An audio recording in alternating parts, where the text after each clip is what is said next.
Efter weekendens skuddrama ved Krudttønden i København har politiet skudt og dræbt gerningsmanden, som ses her på billedet. Der er blevet holdt mindehøjtidelighed og lagt blomster for at mindes de sårede og døde. Vi stiller nu om til aftennyhederne på TV2 News. Værsgo til Lærke Sjade Egedal. En mand på 40 år er efter skuddramaet i København dræbt, mens 3 patienter blev såret ved skudangrebet.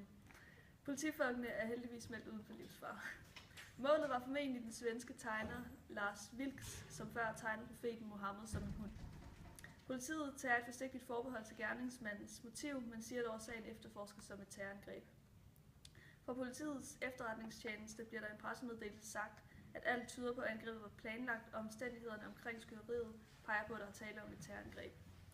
Efter skyderiet ved Krudttønden i Østerport fortsatte gerningsmanden til Krystalgade, hvor der blev afholdt konfirmationsfest for en jødisk pige.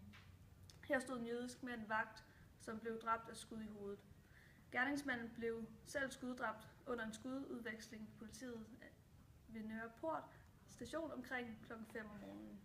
Helle Thorning skriver i en pressemeddelelse, at alt tyder på, at angrebet var et politisk attentat og dermed en terrorhandling. Senere skriver Thorning, mine tanker og dybeste medfølelse går til ofrene og deres pårørende. Politiet er i fuldt beredskab over hele landet. Alle ressourcer er sat ind, og skudattentatet er en handling, som fylder mig med dyb vrede. Alt vil blive sat ind for at finde de skyldige og bringe dem for en domstol.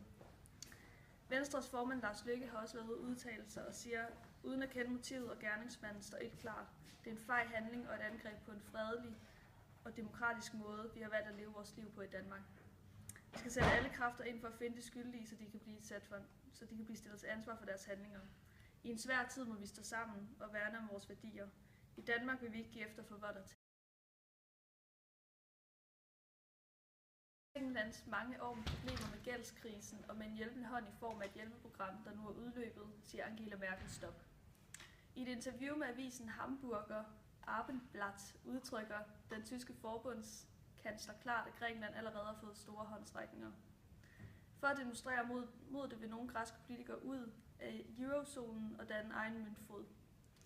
Men undersøgelser viser, at den græske økonomi ikke vil have gavn af at forlade euroen. Grækenland har netop dannet ny regering, og partimanden lover, at de vil lave en ny aftale med EU om de mange penge, som Grækenland skylder. Men ifølge professor Marlene Wind bliver det svært for den græske regering til at holde deres løfter. Hun mener nemlig ikke, at de kommer til at få eftergivet nogen gæld, fordi det er skatteydere i eurolandene, der skal betale regeringen. Hun mener også, at hvis de får en ny aftale med EU, bliver det kun en aftale om, at gælden kan blive betalt tilbage over længere tid og med mindre renter. Nu stiller vi om til Lotte Mejlhede, som interviewer Svend Dahlgaard.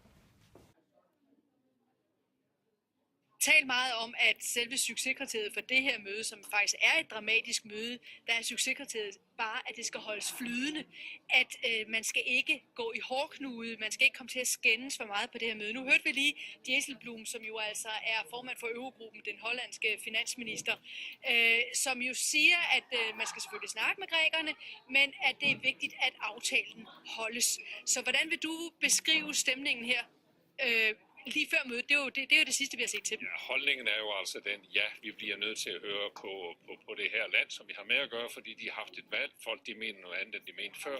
De er blevet trætte af de konsekvenser, der er af den her sparepolitik og den hårde tilbagebetaling osv. Men der er jo altså også nogen, der har betalt pengene. Der er nogen, der skal betale de penge, der yderligere skal til. Og dem skal vi også høre på, fordi de bor i alle de andre lande. Så det bliver inden for de rammer, som vi har haft indtil nu, at vi skal arbejde. Vi skal lægge til at lave en helt ny kasse, som vi skal lege i bagefter, sådan som man har tænkt sig i Grækenland.